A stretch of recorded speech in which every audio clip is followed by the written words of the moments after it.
ॐ नमो भगवते वासुदेवाय। अथ पंचमोऽध्यायः। श्रीशुक उवाच।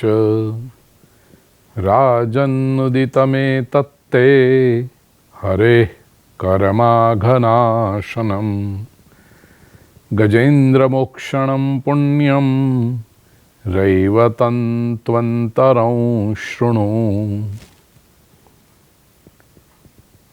आत्मीय स्वजनों, श्रीमद् भागवत संक्षेप, भागवत इन ब्रीफ, यह प्रवचनमाला अमेरिका के पेंसिल्वेनिया फिलाडेल्फिया शहर में, जो घर ही वृंदावनमय है, स्वयं भगवान श्री कृष्ण और राधा रानी विराजमान हैं, वो पवित्र वातावरण में मेरे आत्मीय डॉक्टर्स मुकुंद भाई एवं प्रतिमा बहन शेठ का ये मनोरथ कि जो बातें श्रीमद् भागवत की 7 दिन की कथा में समयाभाव के कारण नहीं हो सकती, वो श्रीमद् भागवत की कहानियों को, प्रचलित बातों को वंदन करके कुछ गूढ़ रहस्य जो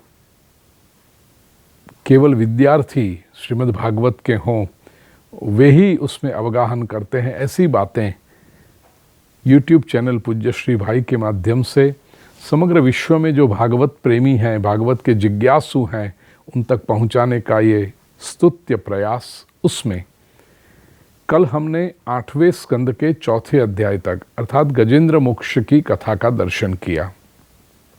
19वां भाग था, आज हम 20वां भाग कर रहे हैं।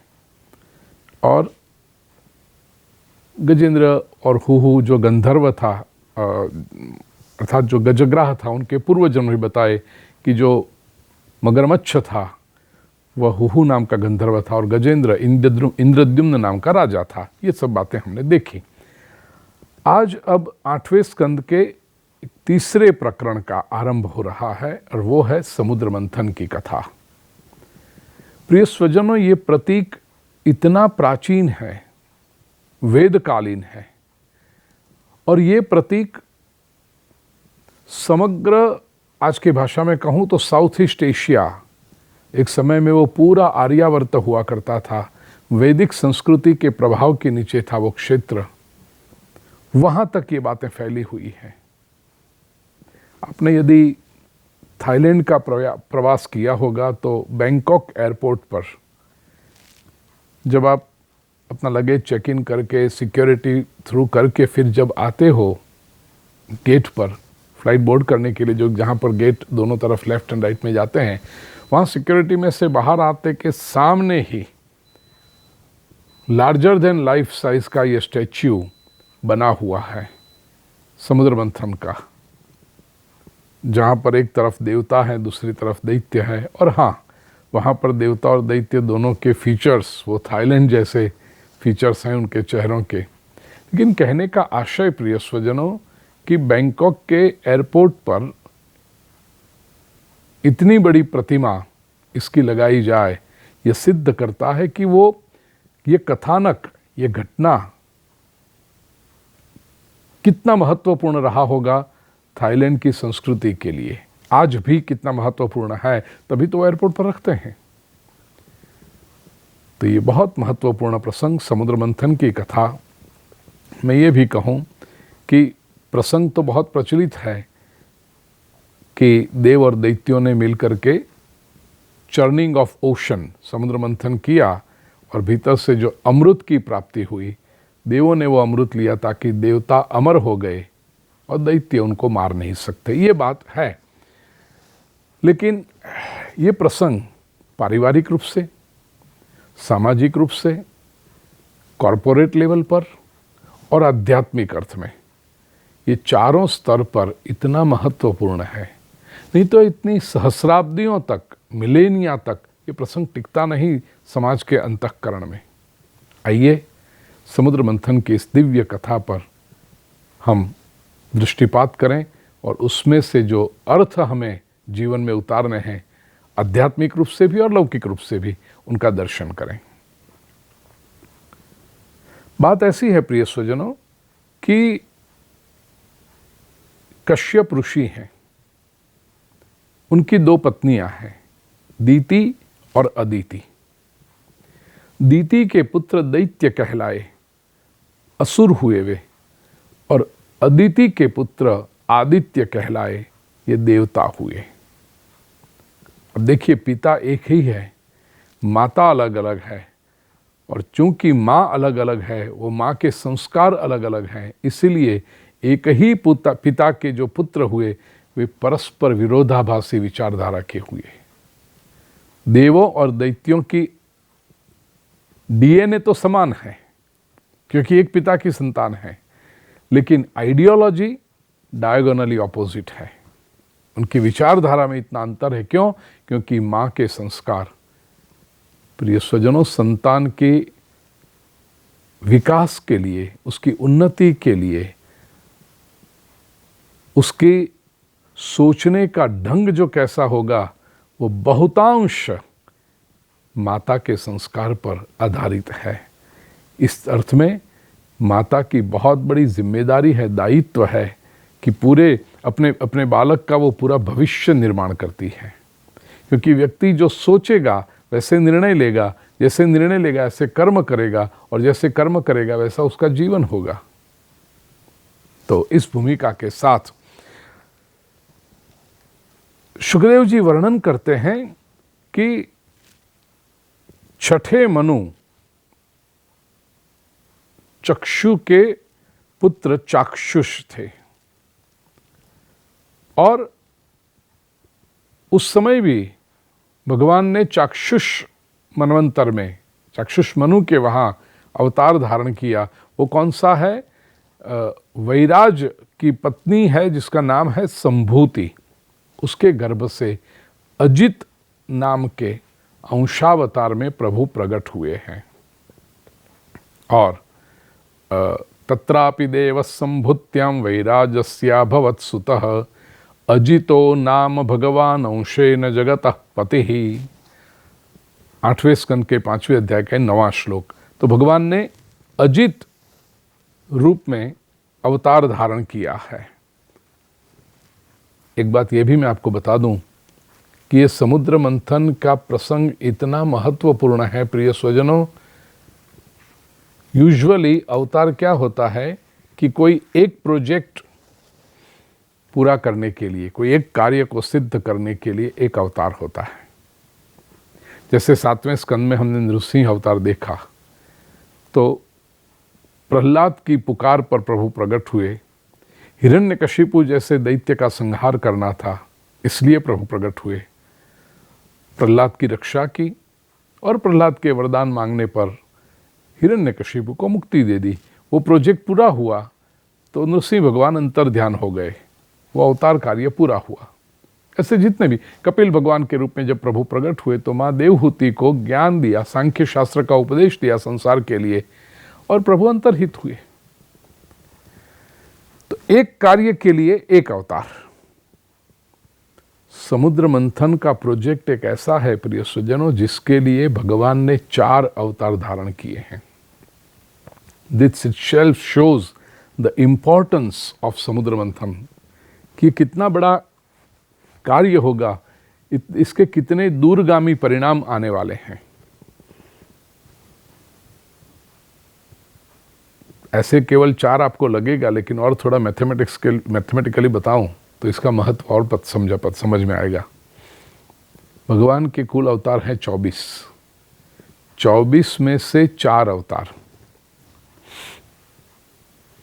अर्थात 17%। मैथमेटिकली देखो, 17% अवतार केवल एक प्रोजेक्ट को पूरा करने के लिए है, और यह समुद्र मंथन का प्रोजेक्ट है।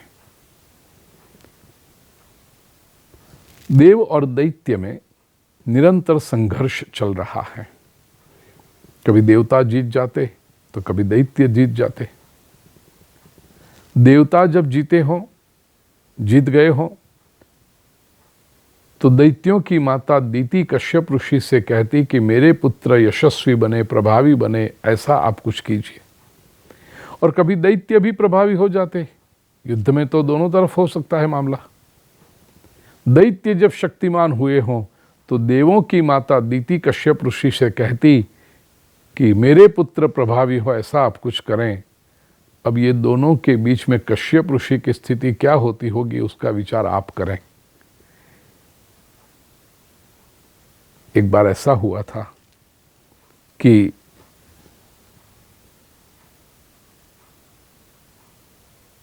दैत्य प्रभावी थे, देवता हारे हुए थे।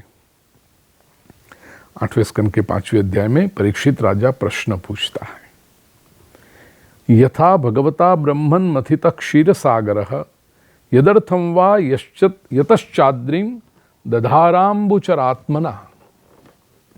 गुरुदेव, भगवान ने क्षीर सागर का मंथन कैसे किया, कैसे उन्होंने कश्यप रूप धारण किया, वो पूरे प्रसंग कैसे हुआ, देवताओं को अमृत कैसे, यथा अमृतम सुरैः प्राप्तम किंचान्यद भवत् ततः, देवताओं को अमृत कैसे प्राप्त हुआ। ये समुद्र मंथन की पूरी प्रक्रिया जो हुई उसमें और कौन सी वस्तुएं समुद्र में से प्रकट हुई। एतद् भगवतः कर्म वदस्व परमाद्भुतम, मुझे ये सब सुनना है।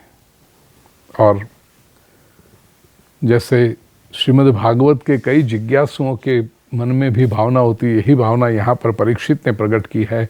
नाति तृप्यति में चित्तम सुचिरम तापतापितम, संसार ताप से तप्त ऐसा मेरा चित्त, हे गुरुदेव, आपकी कथामृत का श्रवण करते हुए तृप्त होता ही नहीं है। जितना अधिक सुनूं उतना अधिक आनंद आता है और उसके साथ उतना अधिक सुनने की अभिलाषा जागृत होती है। सुत जी ने वर्णन शुरू किया, सुत जी कहते हैं, और सुखदेव जी ने वर्णन शुरू किया है कि घटना ऐसी हुई थी, असुरों ने सुरों को, दैत्यों ने देवताओं को पराजित किया था। क्यों? क्योंकि देवों को दुर्वासा का शाप था। अब ये दुर्वासा का शाप क्यों हुआ? जिसके कारण तीनों लोक और स्वयं इंद्र भी लक्ष्मीहीन हो गए, हार गए दैत्यों से। ऐसा क्यों हुआ? श्रीमद् भागवत में तो उल्लेख नहीं है, लेकिन विष्णु पुराण में इस प्रसंग की महिमा हमें पता चलती है कि किस कारण से देवता लोग पराजित हुए। बात ऐसी थी कि एक बार इंद्र दुर्वासा मुनि के पास गया है। दुर्वासा मुनि यहां वैकुंठ लोक से भगवान विष्णु के पास से आ रहे थे और मार्ग में इंद्र मिला, और इंद्र जो देवों का राजा है, हाथी पर विराजमान है। तो इंद्र मिला। दुर्वासा प्रसन्न हुए इंद्र को देखकर, और भगवान के पास से मिली हुई प्रसादी की माला जो थी वो दुर्वासा मुनि ने इंद्र को अर्पण की है, इंद्र को दी प्रसादी के रूप में। प्रिय स्वजनों, आप लोग जब संतों के पास आते हैं तो हमारे पास है क्या देने के लिए आपको? परमात्मा की आप सभी पर कृपा है, आप समर्थ हैं, आप पुरुषार्थ करते हैं, आप बुद्धि का उपयोग करते हैं, सब कुछ है समाज के पास। लेकिन समाज जब हम संतों के पास आता है तो हमारे पास कुछ ऐसी वस्तु है जिसकी समाज को आवश्यकता है। हम सद्विचार तो देते हैं आपको, शास्त्र के विचार देते हैं आपको, लेकिन फिर जब प्रसन्नता हो जाए तो प्रसादी स्वरूप कोई फूल की माला हो, कोई फल हो, ऐसा कोई आपको प्रसादी के रूप में हम देते हैं। एक बात ध्यान रखना, संतों के पास से मिली हुई ये माला हो या फल हो, उसका कभी अपमान मत करना। प्रसाद हो आप ग्रहण करना न चाहें, फूल की माला हो आप रखना न चाहें, आपकी मर्जी है। कोई इम्पोज तो नहीं कर सकता आपको, कोई दबाव तो नहीं डाल सकता आपके ऊपर। लेकिन इतना शास्त्र के आधार पर अवश्य कहूँगा प्रिय स्वजनों कि ये महापुरुषों के द्वारा दी हुई ये प्रसादी का कभी अपमान मत करना। वो कभी किसी के पैरों के तले रौंदा जाए, वो मत करना। इंद्र ने ये भूल की है। दुर्वासा मुनि ने वैकुंठ से मिली हुई भगवान की प्रसादी स्वरूप माला इंद्र को दी। इंद्र तो ऐसा मदोन्मत्त, हो मेरे पास इतनी सत्ता है, इतनी संपत्ति है, मुझे क्या जरूरत इन सब चीजों की। ऐसे करके इंद्र ने ये माला जिस हाथी पर बैठकर वो जा रहा था उसके मस्तक पर ऐसे डाल दी। हाथी ने सूंड से वो माला लेकर के उड़ाई और पैरों तले कुचल डाली है। दुर्वासा मुनि ने जब ये देखा क्रोधित हुए और उन्होंने इंद्र को शाप दे दिया कि तीनों लोगों की संपत्ति तेरे पास से चली जाएगी, तू लक्ष्मीहीन हो जाएगा। इसके कारण देवता दैत्यों से हारे हुए हैं। सभी देवता मिलकर के सुमेरु के शिखर पर ब्रह्मा जी की सभा में गए हैं और अपनी परिस्थिति जो थी उसका वर्णन किया। ब्रह्मा जी ने कहा चलो परमात्मा की शरण में हम जाएं। प्रभु तत्व का वर्णन करते हुए यहाँ पर श्रीमद् भागवत में बड़ा सुंदर श्लोक यहाँ पर है कि भगवान कैसे हैं। न यस्य वध्वो न च रक्षणीयो नोपेक्षणीयादरणीय पक्षः अथापि सर्गस्थिति संयमार्थम धत्ते रजसत्वतमांसि काले। अष्टम स्कंद के 5वें अध्याय का 22वां श्लोक। भगवान यूं तो तटस्थ हैं। नयस्य वध्यो, उनके लिए कोई वध के योग्य नहीं है। न च रक्षणीयो, न किसी का रक्षण करते हैं। नोपेक्षणीयादरणीय पक्षः, भगवान के लिए न कोई उपेक्षा के योग्य है और न ही उनके लिए कोई फेवरेटिज्म करने की बात है। भगवान न तो किसी को इग्नोर करते, न तो किसी को बहुत ज्यादा रिस्पेक्ट, वो कोई है, जरूरत नहीं है उनको। अथापि सर्ग स्थिति संयमार्थम, लेकिन भगवान ने सृष्टि का सर्जन करने के लिए, सृष्टि के रक्षण करने के लिए और उसका संयम करने के लिए, विसर्जन करने के लिए, उस पर कंट्रोल करने, अनुशासन करने के लिए दत्ते रजस सत्व तमांसी काले, भगवान योग्य योग्य समय पर सत्वगुण, रजगुण, तमोगुण का आश्रय करते हैं। तो हम उनके पास जाएं। ये जगत की स्थिति का अवसर है, जगत का जो पालन करना चाहिए, ये परमात्मा का एक कर्तव्य है विष्णु स्वरूप से। इसी की बात है, क्योंकि दैत्यों के पास यदि सत्ता चली जाएगी, दैत्यों के पास यदि संपत्ति चली जाएगी, तो सृष्टि का पालन कैसे होगा, सृष्टि की स्थिति कैसे होगी। ये बात को लेकर के हम जाएं। जाकर भगवान से कहा कि हम आपकी शरण में आए हैं। कहाँ गए? तो भगवान अजित के पास गए हैं। ये जो भगवान का जो अवतार यहाँ हुआ है, वैकुंठ में गए और शुरुआत में तो वहाँ गए तो कुछ दिखाई नहीं पड़ा देवताओं को, लेकिन ब्रह्मा जी ने वेदवाणी के द्वारा जब स्तुति की है, प्रिय स्वजनों, भागवत की स्तुतियों में यह भी एक महत्वपूर्ण स्तुति है। ब्रह्मा जी ने जो अजित भगवान की स्तुति की, 8वें स्कंद के 5वें अध्याय में 26वें श्लोक से लेकर के पूरा 5वां अध्याय 50वें श्लोक तक ब्रह्मा जी ने अजित भगवान की जो स्तुति की वो है। उसमें जो आरंभ किया है वो स्तुति का बहुत सुंदर है। ब्रह्मोवाच अविक्रियं सत्यमनन्तमाद्यं गुहाशयं निष्कलमप्रतर्क्यं मनोग्रयानं वचसा निरुक्तं नमामहे देववरं वरेण्यम। बड़ी सुंदर स्तुति की है। जब ब्रह्मा जी ने स्तुति की तो 8वें स्कंद के 6ठे अध्याय में शुकदेव जी वर्णन करते हैं, एवं स्तुतः सुरगणिर्भगवन् हरिरीश्वरः तेषाम् आविर्भूद्राजन् सहस्रार्कोदयद्युतिः। शुरुआत में तो देवताओं को अजित भगवान दिखाई नहीं पड़े थे, लेकिन ब्रह्मा जी ने जैसे स्तुति की तो भगवान प्रकट हुए। कहाँ पर? तेषाम् आविर्भूत। प्रिय स्वजनों, यही ईश्वर तत्व की महत्ता है।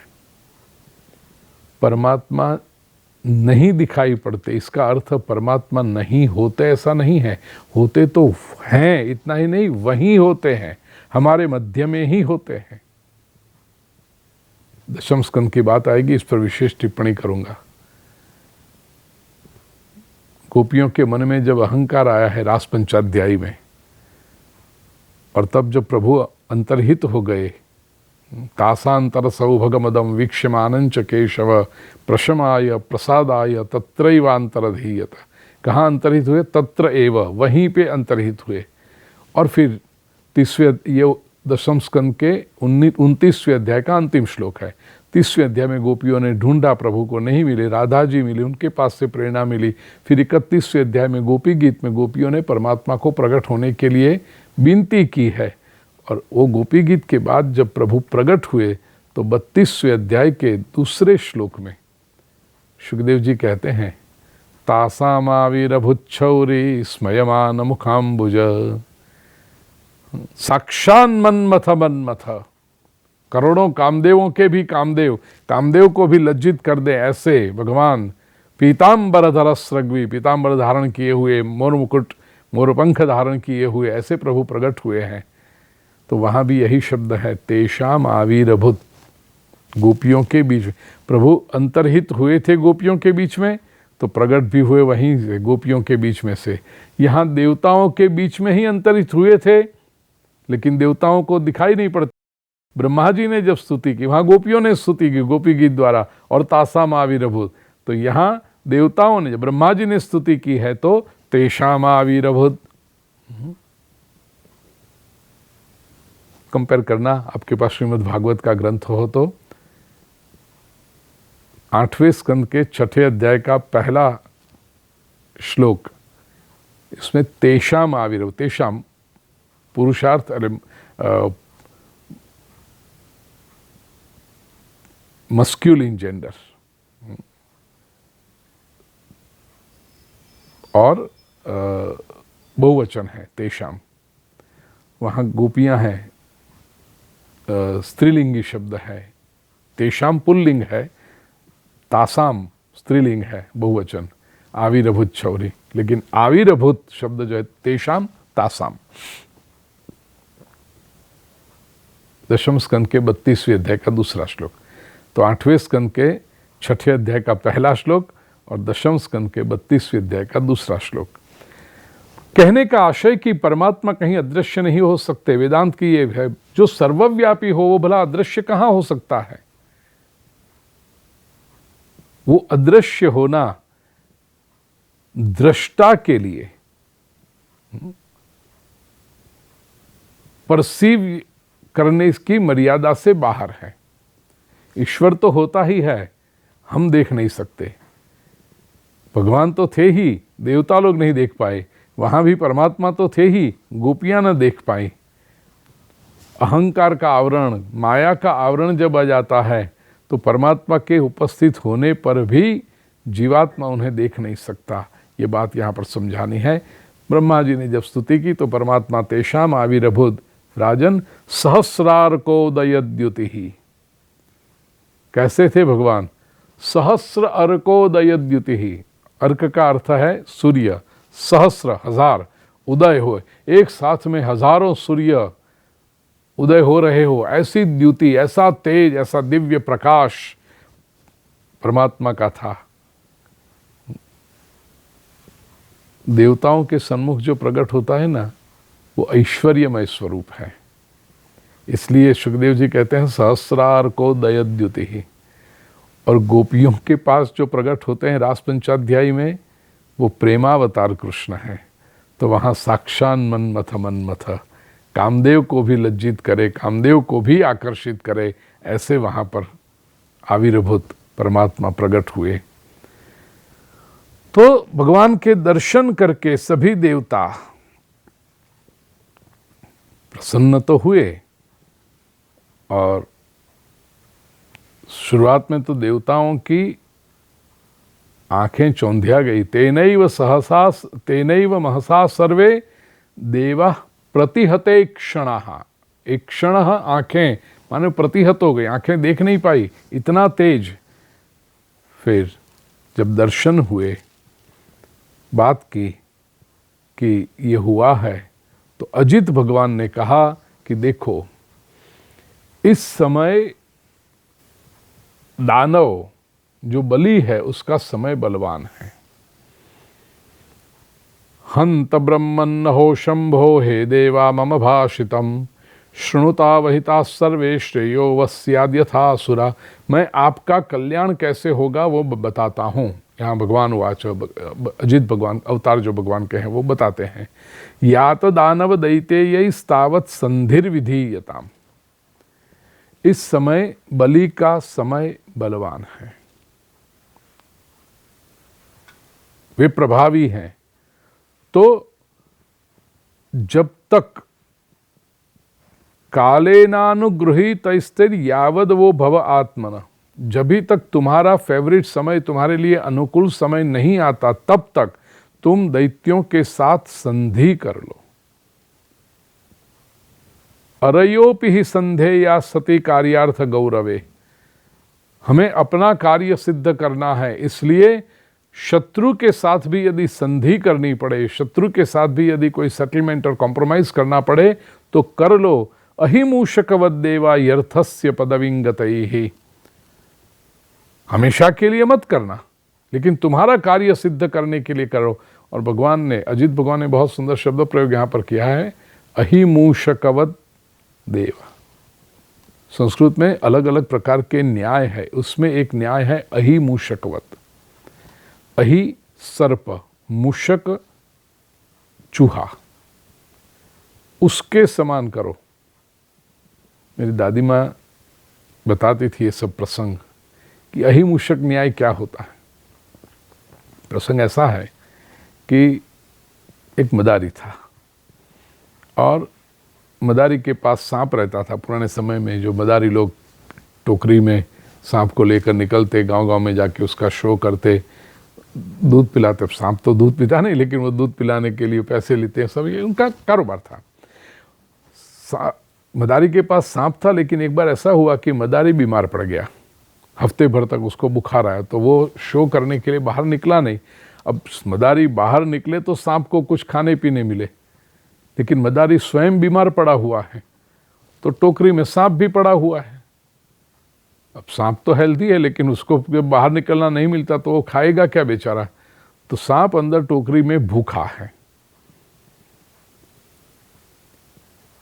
भूख लगी है सांप को। होता ऐसा है कि सांप देख रहा है कि मदारी के घर में एक चूहा घूम रहा है। अब टोकरी में, वो बांस की टोकरी में दो बीच के में जो जगह होती है उसमें से उस सांप को चूहा दिखता है, लेकिन सांप बेचारा करे क्या, टोकरी में बंद है। चूहे को देखकर उसके मुख में पानी आता है, क्योंकि सांप भूखा है, कर क्या सकता है। अच्छा, मदारी स्वयं बाहर नहीं गया, बीमार है, इसलिए उसने अपने लिए भी कुछ नहीं बनाया।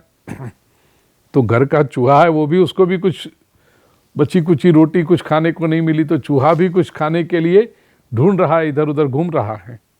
सांप को इतना पता चल गया कि ये भी भूखा है, और सांप को सोचा है कि वो स्वयं भी भूखा है। सांप ने एक युक्ति की, चूहे से कहा कि एक काम कर, तू ये टोकरी को काट ले, मेरे पास भोजन है अंदर पड़ा हुआ। तो चूहे ने कहा कि तुम्हारे पास क्या? हाँ मेरे पास है, रोटी पड़ी है, मेरे तो कुछ काम की नहीं है। तो चूहे ने कहा लेकिन इतनी बड़ी टोकरी के अंदर आप हो, मैं क्या क्या कर सकता हूँ। सांप ने कहा तेरे पास शक्ति है, उसका उपयोग कर, तेरे तीक्ष्ण दांत है, उससे ये टोकरी को काट दे, अंदर आ जा, खा ले, जो है मेरे पास में रोटी पड़ी है और मैं भी भूखा हूं, तो तू ये काटेगा, मैं भी इस छिद्र से निकल कर बाहर चला जाऊंगा। ये मदारी स्वयं बीमार है तो हम दोनों को भी भूखा रख रहा है, क्या फायदा उससे। चूहे ने सोचा अंदर रोटी पड़ी है तो चलो करते हैं प्रयोग। तो चूहे ने आकर के उस टोकरी को काटना शुरू किया। सांप शांति से अंदर बैठा रहा, बस वो प्रतीक्षा करता था कि ये पूरा छिद्र कब बन जाए टोकरी के अंदर। जैसे ही वो टोकरी को चूहे ने अपने तीक्ष्ण दांतों से काट लिया और वो रोटी खाने के लिए अंदर आया, अंदर रोटी तो कुछ थी नहीं, चूहे को क्या भोजन मिलता, वो चूहा स्वयं सांप का भोजन बन गया। इतना ही नहीं, उस छिद्र से सांप बाहर निकल के चला गया, वो अपनी स्वतंत्रता भी उसने ढूंढ ली। तो ये क्या हुआ, अहिमूषकवत, अपना काम था, इसलिए सांप ने मीठी मीठी भाषा में चूहे को समझा लिया और उसके पास से अपना काम करवा लिया। इसको संस्कृत में कहते हैं अहिमूषक न्याय। अजित भगवान देवताओं से कहते हैं कि तुम्हें जो कार्य सिद्ध करना होगा तो इससे काम करो, और फिर कुछ महत्वपूर्ण सूचन दिए हैं कि देखिए समुद्र मंथन करो, तुम सारी औषधियों को लाकर के समुद्र में डालो, चर्निंग करना उसका, अमृत की उत्पत्ति होगी। देवता लोग आप अमृत पी जाना, अमृत जब पी जाओगे तो आप अमर हो जाओगे। क्योंकि देवता लोगों का जो शिकायत थी वो ये थी कि हम इतने पुण्य कर्म करते हैं, पुण्य कर्म करके देव योनि में आते हैं, और देव योनि में आकर करना क्या होता है, दैत्यों के साथ युद्ध करो, दैत्यों के साथ युद्ध करते हुए मृत्यु आ जाए, तो फिर ये इतने पुण्य कर्म, इतने सत्कर्म करने से लाभ क्या, यदि दैत्यों के साथ युद्ध करके मर ही जाना है। अजित भगवान ने कहा ये अमृत तुम पी लो, तुम अमर हो जाओगे, फिर तुम्हें कोई मार नहीं सकेगा। लेकिन ये कार्य जो करना है उसमें कुछ महत्वपूर्ण बातें। पहली बात, यूयम तदनुमोदध्वम यदिच्छन्त्यसुराः, तुम अकेले ये काम नहीं कर पाओगे, असुरों की, दैत्यों की तुम्हें मदद लेनी पड़ेगी, तो उनको समझा करके तुम्हें इस कार्य के लिए तैयार करना पड़ेगा, पहली बात। दूसरी बात, न संरंभेण सिद्ध्यन्ति सर्वेर्था सांत्वया यथा, कोई भी कार्य जैसा शांति से सलाह पूर्वक होता है, ऐसा क्रोध करने से, जल्दबाजी करने से नहीं होता।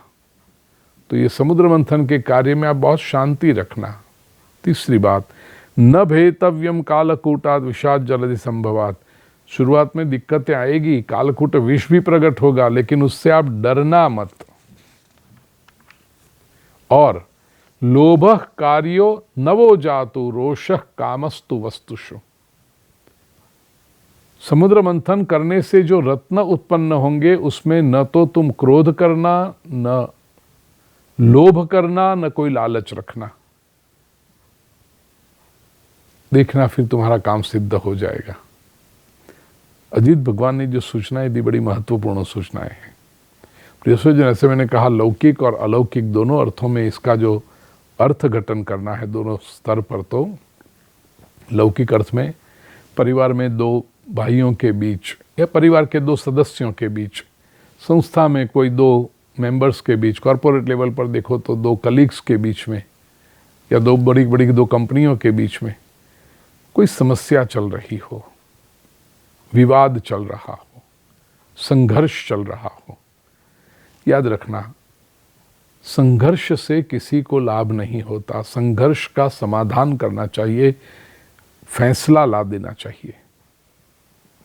और वो जब समाधान करना है, when you want to solve a problem, कोई एक व्यक्ति प्रॉब्लम सॉल्व नहीं कर सकता, प्रॉब्लम में इन्वॉल्व दोनों पार्टियों को अक्रॉस द टेबल आके बैठना पड़ेगा। जब तक दोनों पक्ष साथ में नहीं आते तब तक समस्या का समाधान नहीं होता।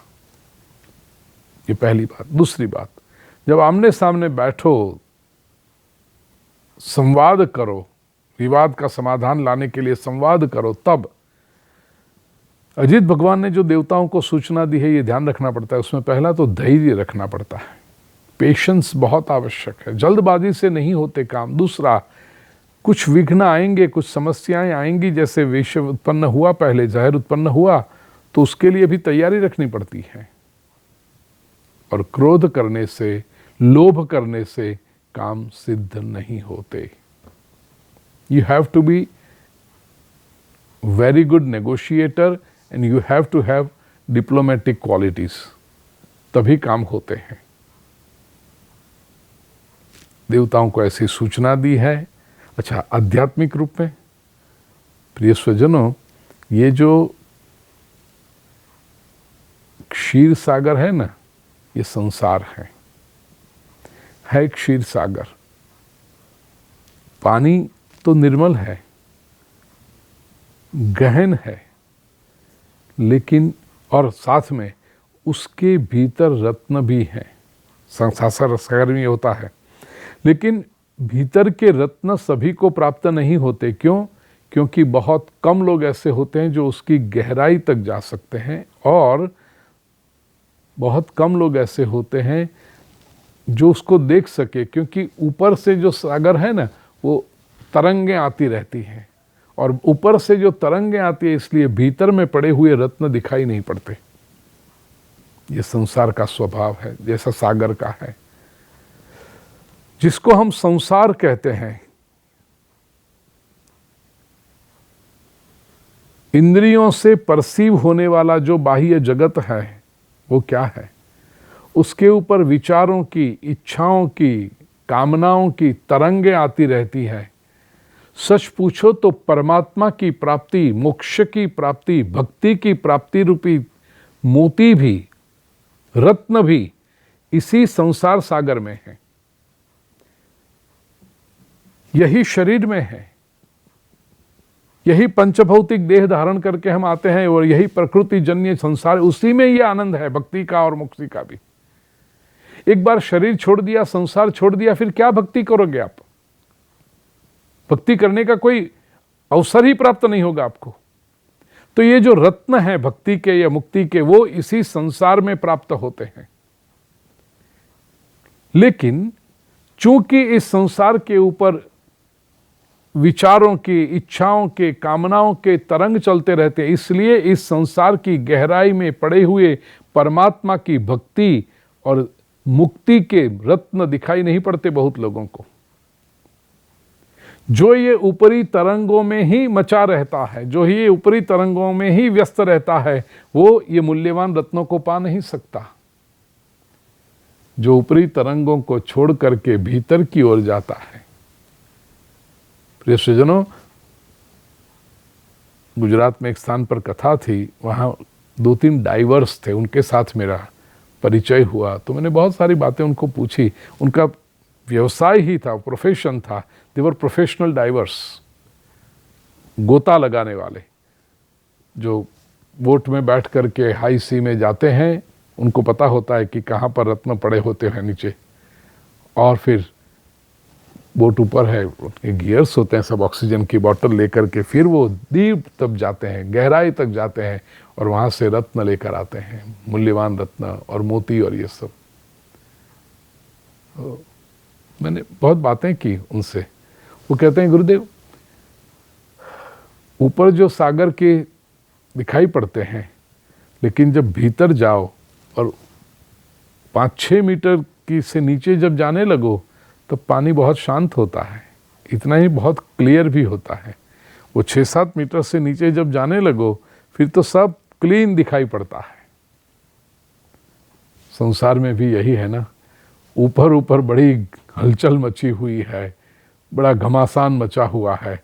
जो भीतर उतरने लगता है, ऊपर के घमासान से अंदर जाने लगता है, जो इंट्रोवर्ट होने लगता है, उसको फिर शांति का अनुभव होता है, और वहीं पे सुंदर रत्न प्राप्त होते हैं। तो ये है समुद्र मंथन की। और इसके लिए जो अजित भगवान ने कहे, वो देखे सब सारी बातें। पहली बात तो जल्दबाजी, जल्दबाजी ही तो संसार है। छोटी छोटी बातों में रेस्टलेस हो जाना, इम्पल्सिव हो जाना, यही तो संसार है। ये सब तरंगों पर ही तैर रहे हैं, भीतर गए ही नहीं। जो भीतर होता है वो शांत होने लगता है, स्वस्थ होने लगता है, धैर्यवान होने लगता है, और उसी को रत्न प्राप्त होते हैं। ये समुद्र मंथन की कथा का आध्यात्मिक अर्थ है। याद रखना, भक्ति इस संसार में से ही प्राप्त होगी। संसार से बाहर निकलकर भक्ति संभव ही नहीं है। भक्ति ये मनुष्य देह में ही प्राप्त होगी, मानव देह को छोड़कर के भक्ति संभव ही नहीं। ईश्वर मिलन का आनंद ये यहीं पर प्राप्त होगा। इसलिए संसार की निंदा न करें, संसार में रहकर कैसे जीना है यह सीख जाएं। समुद्र मंथन शुरू हुआ है, और जैसे ही मंथन शुरू हुआ तब पहली बात, 2-3 बातें हैं ऐसे तो। इंद्रादि देवता गए हैं दैत्यों के पास, उनको समझाया है। ये भी ध्यान रखना, जब संघर्ष चल रहा हो, समाधान की शुरुआत अच्छे लोगों को ही करनी पड़ेगी। बुरे लोग कभी समाधान करने के लिए नहीं आएंगे। कई लोग कहते हैं हम सच्चे हैं, हम अच्छे हैं, हम क्यों जाए। आप सच्चे हो, आप अच्छे हो, इसलिए आप जाओ। बुरे लोग कभी नहीं आएंगे। मैंने बहुत समय पहले एक सेमिनार किया था, Bhagavad Gita for lawyers advocates. उसमें बड़े बड़े वकील लोग, कुछ जजेस भी आए थे, हाई कोर्ट के, सुप्रीम कोर्ट के। उसमें कुछ संदर्भ निकला तो मैंने ये बात की कि जो अच्छे लोग होते हैं वही समाधान की शुरुआत करते हैं। वही वहाँ बैठे हुए 2 प्रवचन के बीच में जो गैप होता है इंटरेक्शन का, उसमें जो जजेस थे उन्होंने कहा कि गुरु जी ये बात इतनी सही है, शास्त्र में लिखी हुई। कोर्ट में जो केसेस आते हैं, और ये जजेस बड़े विचक्षण होते हैं, न्यायाधीश, उनको पहली 10-15 मिनट में ही पता चल जाता है कि कौन सही है और कौन गलत है। लेकिन न्याय की प्रक्रिया इतनी क्लिष्ट है कि उसमें समय लग जाता है। बाकी जजेस को पता तो तुरंत चल जाता है कि कौन सही है कौन गलत है। उनके कुछ जो मापदंड होते हैं उनमें से एक ये है कि जो सही व्यक्ति है वो थोड़ा कुछ लेट गो करके भी बात को निपटाने की कोशिश करता है कि फाइल बंद करो, लेट अस मूव ऑन।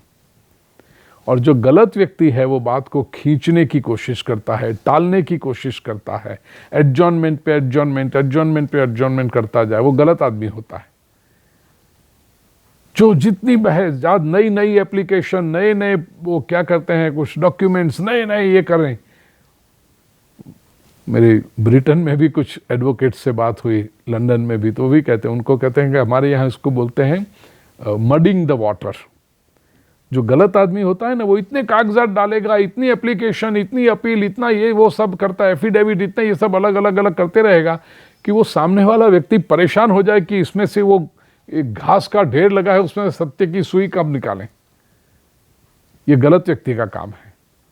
वो एप्लीकेशन भी लाएगा तो इतने कागजात एक साथ में थप्पा लेके आएगा। मैंने एक अपने जज के पास से सुना था, ट्रक लोड ऑफ पेपर्स। वो पता चलता है कि ये गलत व्यक्ति है, ये झूठे व्यक्ति है, ये पापी है, ये दोषी है। और सच्चा आदमी होगा वो चाहेगा कि इसका जल्दी फैसला आ जाए, त्याग करके भी फैसला लाने की कोशिश से सच्चे आदमियों का प्रयास होता है। सही व्यक्ति है वो ही समाधान के प्रयास करेगा। देवता लोग गए हैं दैत्यों के पास, समझाया उनको, सभी वनस्पतियों को समुद्र में डाला। मेरू पर्वत उसकी मंथनी की है, और वासुकी नाग को भी विनती की कि तुम्हें नेति बनना पड़ेगा, तुम्हें रस्सी बनना पड़ेगा। तो उनको भी मंदराचल को ले आए और मंथनी बनाई, वासुकी नाग की नेति की।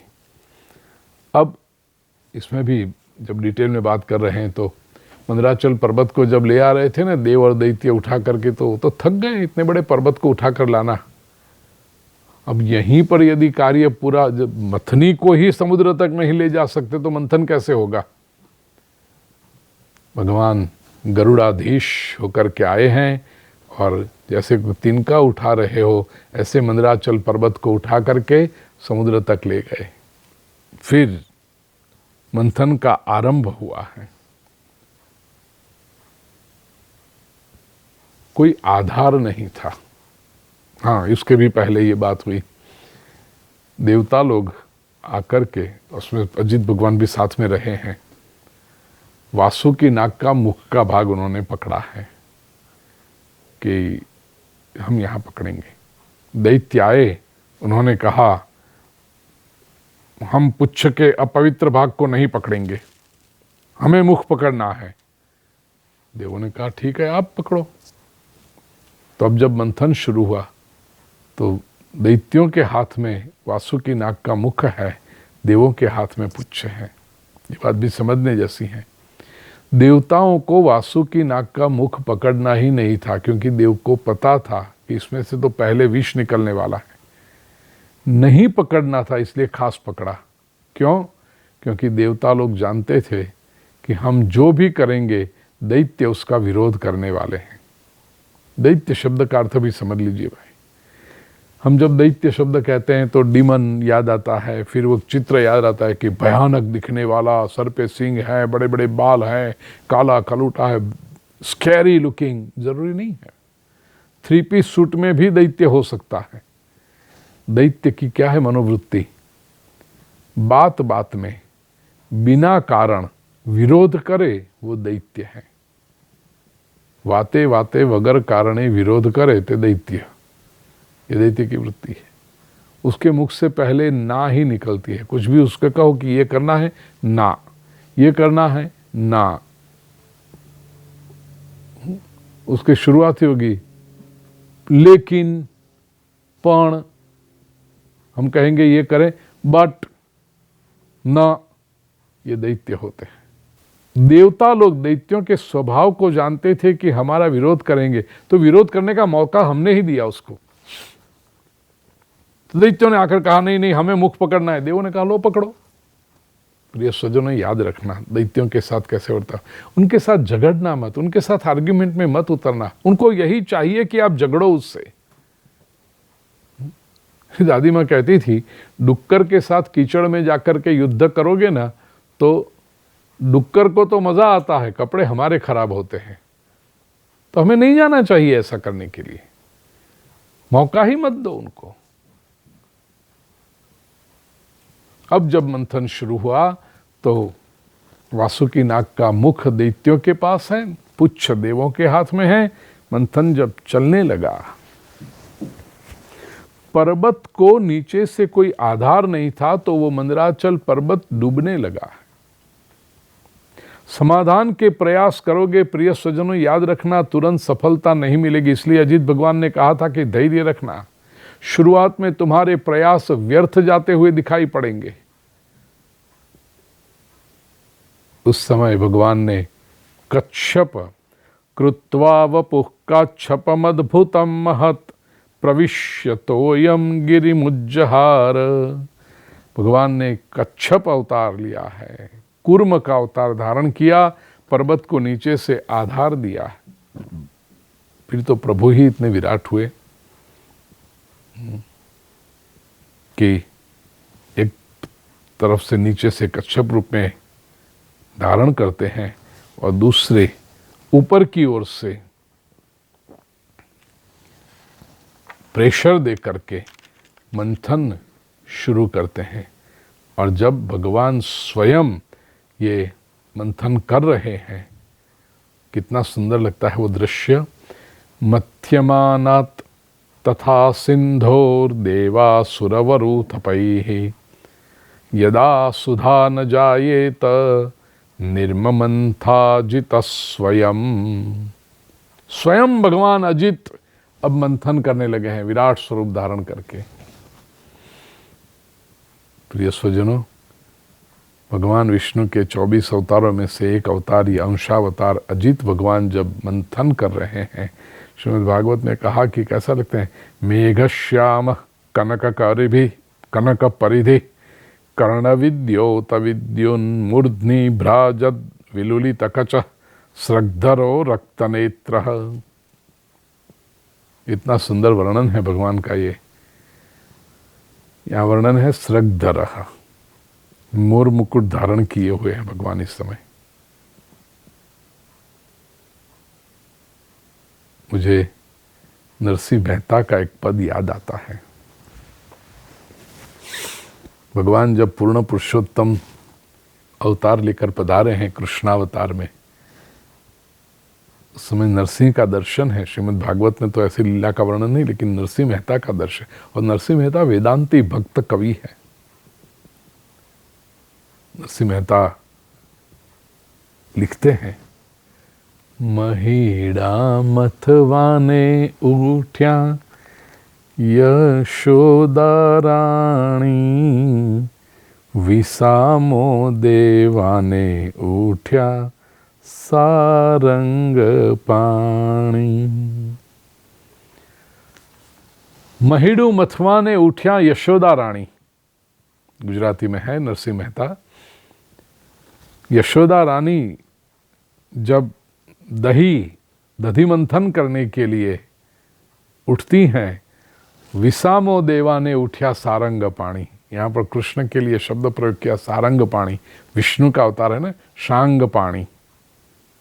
विष्णु सहस्त्रनाम में भी भगवान का एक नाम है ये, शांग पाणी हलायुध। तो माता यशोदा को विश्राम देने के लिए सारंग पाणी उठे। यशोदा की आंखें थोड़ी ऐसी हो गई, चमक गई। तो कृष्ण कहते हैं, माता रे यशोदा तारू महीडू वलोवू, बीशोमा माता जी गोली नहीं फोड़ू। नटखट तो है कन्हैया, तो अपना वो ऐश्वर्य गुप्त रखते हैं प्रभु, इसलिए कहते हैं माँ चिंता मत करना, मैं आपकी मटकी फोड़ूंगा नहीं, मैं आपको मदद करने के लिए ये मंथन करता हूँ। और तब देखो अब नरसिंह मेहता की दर्शन ये भक्त कवि का, ध्रुव ज्यो मेरु रे एने द्रास को लाग्यो, रवैयो करशे तो निश्चय हूँ भांग्यो। स्वयं भगवान जब आप मंथन करने के लिए, और नरसिंह की दृष्टि देखो, ये श्रीमद् भागवत के 8वें अध्याय के 8वें स्कंद के 7वें अध्याय के साथ भगवान कृष्ण की लीला को जोड़ रहे हैं कि भगवान जब मंथन, अजित अवतार में जैसे भगवान ने ये मंथन किया है मंदराचल पर्वत को मथने का, वही दृश्य यहाँ पर बाल कृष्ण जब यशोदा मैया को मदद करने के लिए, सहाय करने के लिए उठते हैं, तो नरसिंह का ये दर्शन होता है कि यही तो ईश्वर है। मेरू कांपने लगा है कि आज फिर से यदि मेरा रवैया करेगा, मेरी मथनी करेगा, तो मैं टूट जाऊंगा। वासुकी भणे मारी शी पैर थाशे, नेतरू करशे तो मारो जीवड़ो जाश। वासुकी नाग ने सोचा, एक बार तो समुद्र मंथन किया, उस वक्त मेरा उपयोग किया गया रस्सी के रूप में, नीति के रूप में, अब फिर से यदि किया गया तो मेरी तो प्राण चले जाएंगे।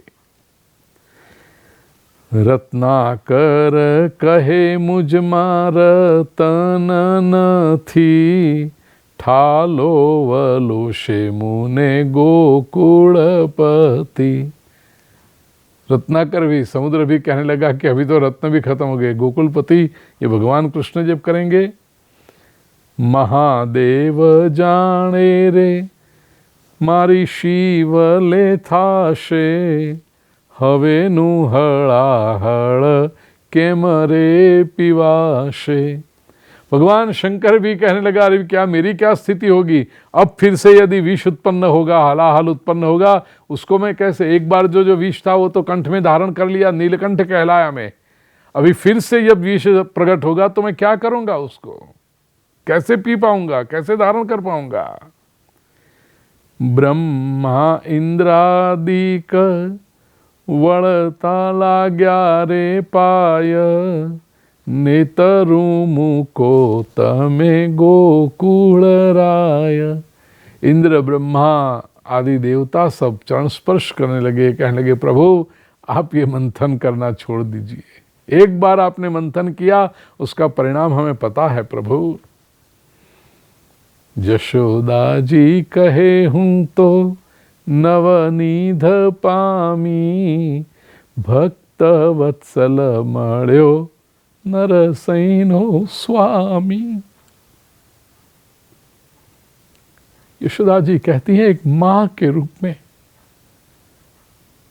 नवनीध संपत्ति, अष्ट सिद्धि नवनिधि के दाता, नवनीध में पाई, इससे बढ़कर और संपत्ति क्या हो सकती है। भक्त वत्सल मढ़्यो नरसैनो स्वामी, परात पर जगत का अधिपति, परात पर ब्रह्म, ये मेरा पुत्र बन गया है।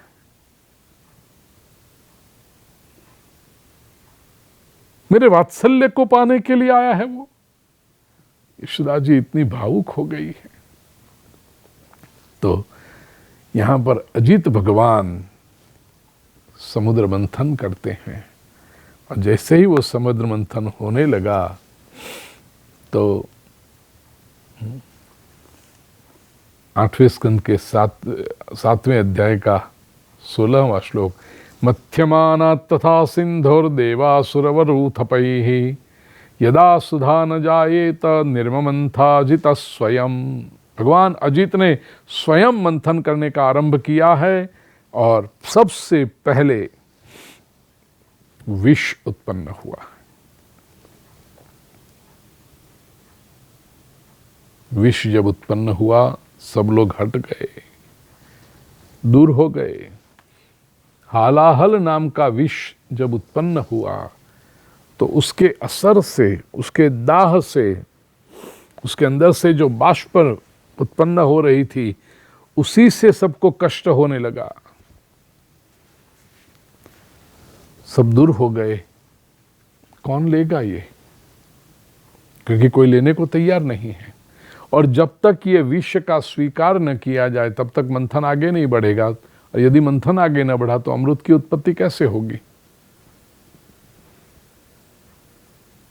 बहुत समय बीता, देवता सब जाकर के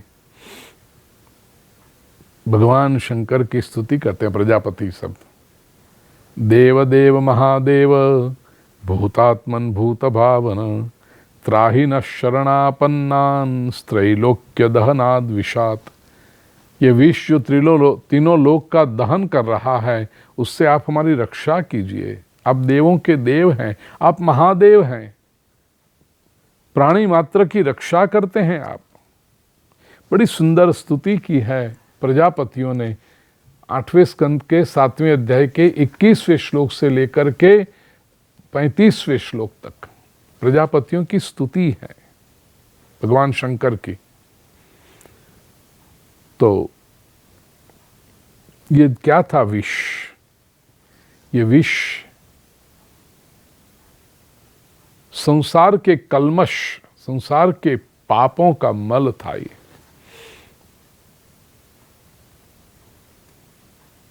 प्रजापतियों ने जब स्तुति की, शिवजी ने भवानी की ओर देखा है, पार्वती की ओर देखा है। अहो बत भवान्ये तत्प्रजानां पश्य वैशसम, क्षीरोदमथनोद्भूतात् कालकूटादुपस्थितम। शिवजी कहते हैं, पार्वती, ये देवता और दैत्य समुद्र मंथन कर रहे हैं और उसमें कालकूट की उत्पत्ति हुई, विष की उत्पत्ति हुई है। बेचारे सब पीड़ित है, क्या करें इससे? भोलेनाथ पार्वती से कहते हैं कि यदि तुम्हारी आज्ञा हो, प्रीते हरौ भगवती प्रिये हम सचराचर, तस्मादिदगरम भुंजे प्रजानाम स्वस्तिरस्तु में। मेरी प्रजा का कल्याण हो, इसलिए पार्वती मैं चाहता हूं कि विष को मैं धारण कर लूं।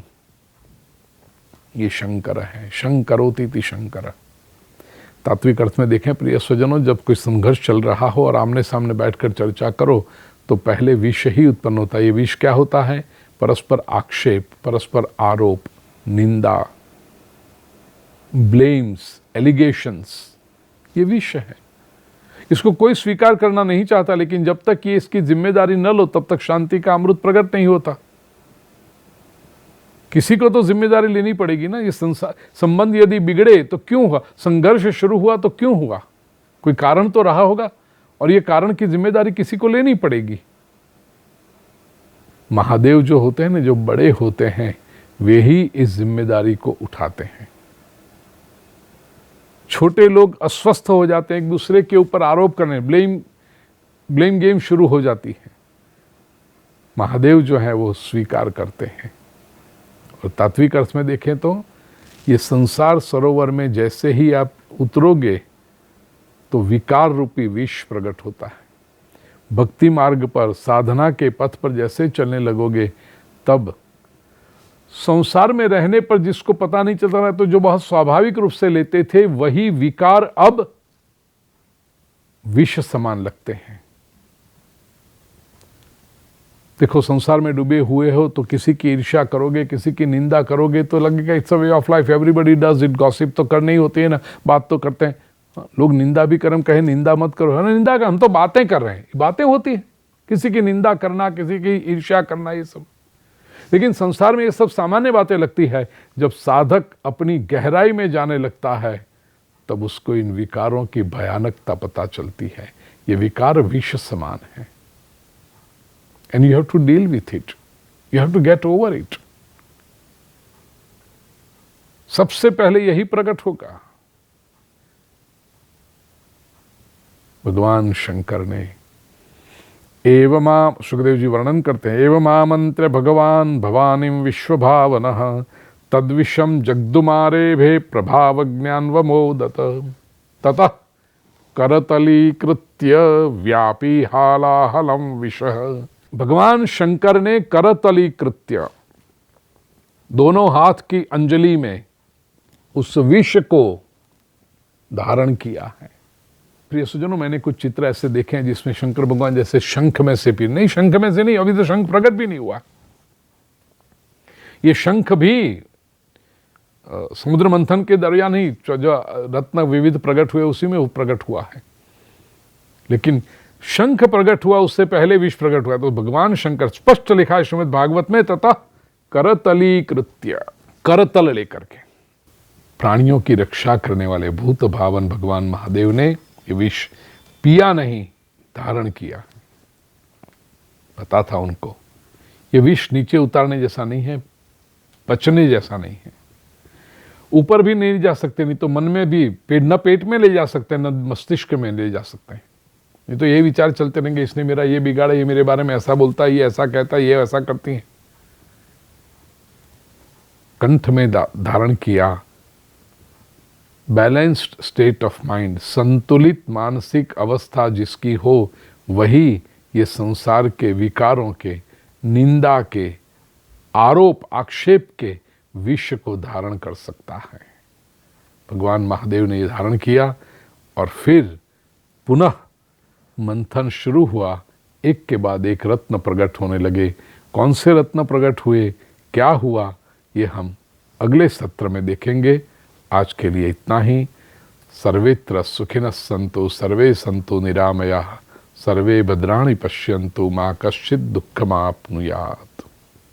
ओम शांति शांति शांति।